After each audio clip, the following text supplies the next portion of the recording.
So we're in a new year, right? It's 2023. And I know that a lot of us like to start out the new year by shedding old habits and ushering in the new. So I thought it might be fun for us to talk about some outdated management techniques that need to stay in the past. And so if that sounds like something that is interesting to you, then definitely tap on that like button and let's get started. Hey there, welcome back to the channel. And if you're new around here, well, my name is Mac.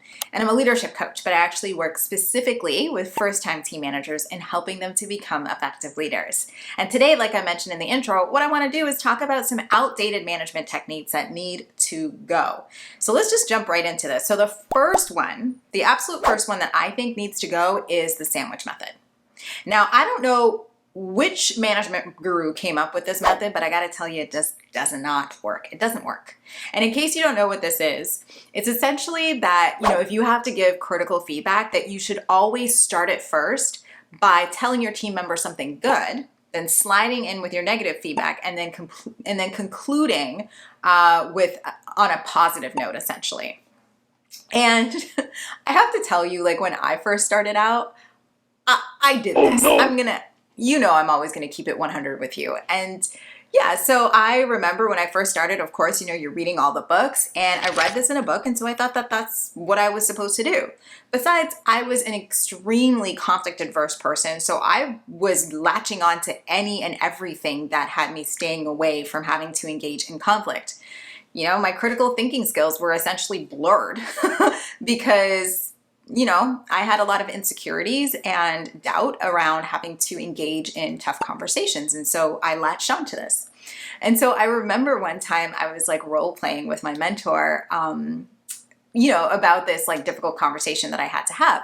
And so I started out the conversation with him, like as I was role playing it, and I'm going through it. And he went, "Hold the phone. What are you doing right now? Are you trying to give me some critical feedback?" And I said, "Yes." He said, "So then why are you talking about this thing?" And I said, "Well, because I'm supposed to start out first by giving you something positive, right? And then tell you what's going wrong." And he goes, "No, no, no, no, no, no, no, no, no. That is so ineffective." And then he proceeded to give me this whole speech. But I'm going to just give you the gist. Essentially, when you confuse people, you lose people. And it makes sense. Because if you want your critical feedback to land, if you want it to be productive, if you want it to be impactful, if you want something to actually change, you can't confuse the person. You got to get straight to the point, And so let's opt moving forward to making sure that our feedback is clear, that it is impactful, and that it is dignified so that we can have results. So outdated management technique number 2 is the manager hat. So there's this weird expectation of managers that we should always be super firm and authoritative in all instances. I remember talking to a client of mine, and she came to our coaching session and she said, "Mac, my manager just told me the other day that when I'm dealing with challenging team members, that I need to put my manager hat on and get forceful with people and put my angry voice on." That's what she said, that I need to put my angry voice on. And she said, "But that doesn't feel aligned with me. And it also doesn't feel aligned with what we've been talking about in our sessions. Is this really what we're supposed to do?" And I said, "No, my dear, the reason why it doesn't feel aligned with you is because it makes no sense." I mean, what does that even mean? Put your angry voice on. Why would we do that? What are we trying to accomplish by doing that? And what does it mean to put your manager hat on? Aren't we always managers? Why are we taking it off and putting it on? I don't understand any of this. But I think where this comes from, this kind of like unspoken, authoritative way of being, I think it comes from the industrial ages when managers were brought in to pretty much put a thumb down on people, And I think that we're not in the industrial ages anymore. Well, I shouldn't say I think we're not in the industrial ages. We're straight up not in the industrial ages. And I'd like to think that we've grown and evolved as human beings, and that we understand that we're not dealing with numbers but people. And so I definitely think that this management technique of like putting your angry voice on with people and being super authoritative, I think that just needs to go. I think what we need to do is learn how to communicate effectively. I think we need to learn how to build trust and earn respect of the people that we work with, and definitely treat people like human beings and not treat them as though they are guilty first. I think that's part of the problem.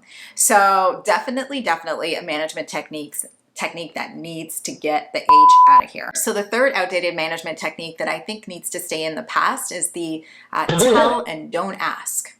I think, again, this stems from the industrial ages when managers were pretty much expected to tell and to direct their people what to do, which meant that they always had to have all the answers for everything.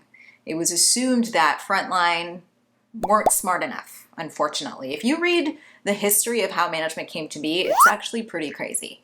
And so, yeah, I think that it stems from there, you know? And I think the way that it's trickled through to our day is that a lot of managers don't ask any questions because they don't want to be perceived as though they don't know what they're doing. And so while it's not for the same reasons as it was back then, it's still very similar, right? The whole like, you tell people what to do, you direct people what to do, you don't ask people questions. And I don't even know how that was like effective even back then, because it's always the people that are at the front doing the work that have a lot of great information. And so for me, I would much rather look a little foolish in the moment by asking a question than to make a stupid decision that affects the long term.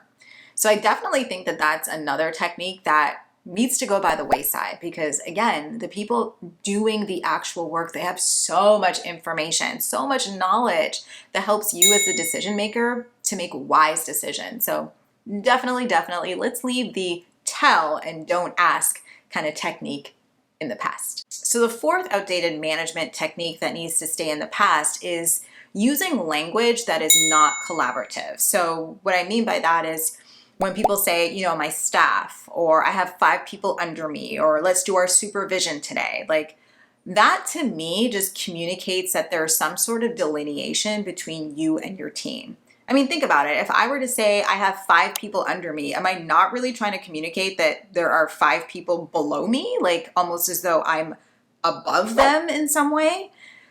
I've said this before on the channel. Our language matters. It means something. It carries feeling. And so we got to be careful about the language that we use when we're communicating with people.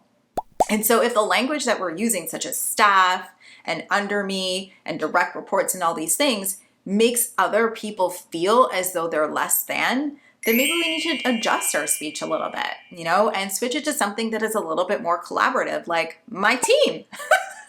Because when you say my team, you know, it literally communicates that you see the people that are on your team as collaborators with you in facilitating success. Now, are you the person that's responsible for ushering that success? Absolutely. But at the end of the day, everyone's working towards a common goal and purpose. So why not use language that really like aligns with that as opposed to creates, you know, delineation? So that's it for today's video. Those are the 4 outdated management like techniques or whatever that I think need to stay in the past. Let me know if there are any that you have that you think, or any that you have seen or observed that you think need to stay in the past as well. Put it in the comment section below. Anyways, always such a pleasure to be with you. I hope you enjoyed this video. Do give it a thumbs up if you enjoyed it, and do not forget to subscribe so that you do not miss out on any other videos that I share on this channel every single week. All right, my friend, I'll see you next week. Bye.